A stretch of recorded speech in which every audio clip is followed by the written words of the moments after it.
let us create humans in our own likeness.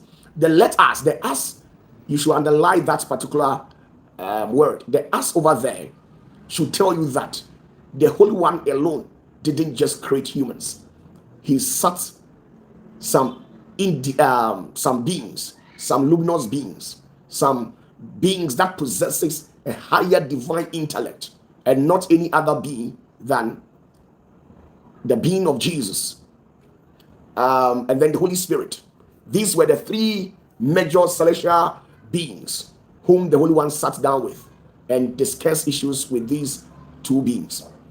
And when they agreed to create humans in their own likeness and form, this is where they paid attention to details.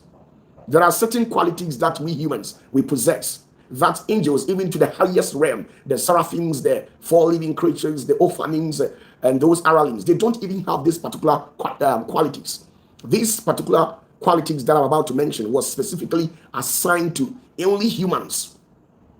So when the Holy One was creating humans, it wasn't just a play. He took his time, exercised a lot of restraint.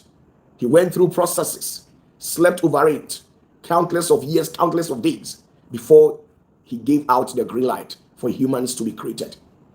And then when he created we humans, we were engineered in a way that we cannot abstain from the Holy One and function well.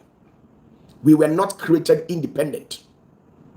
Majority of these entities in the likes of the seraphims, the hasmans, the aralings, and all powerful angels, they were created as an independent body who functions in accordance to the rules of engagement given to them by the Holy One.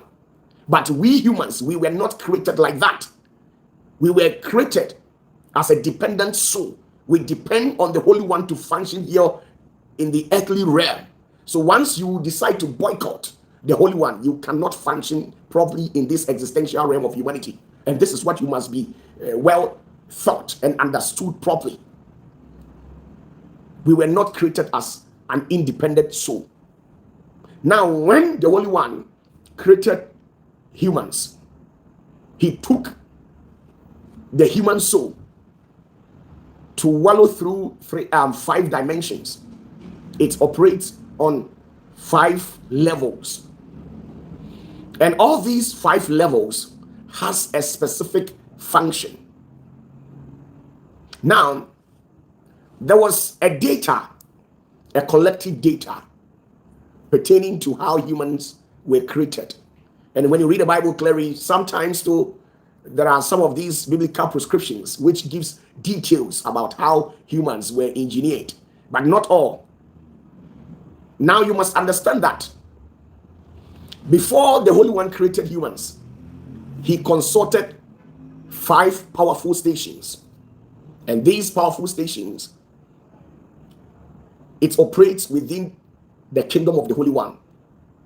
The first was the likeness, the aesthetical view of humanity, how humans will probably looks like.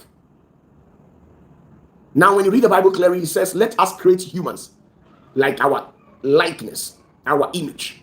So it means the picture, the facial and body expression of humanity must connote to that of the Holy One. So he didn't just create humans. Now, after they were able to mold the physical stature, which is the body, where the Bible makes us to understand that he took some dust and actually framed the human structure. And right after that, he breathed onto it the breath of life. That is the simple way that the Bible explains the engineering of humanity to us. But when you are to pray and delve deeply into things, you will later understand how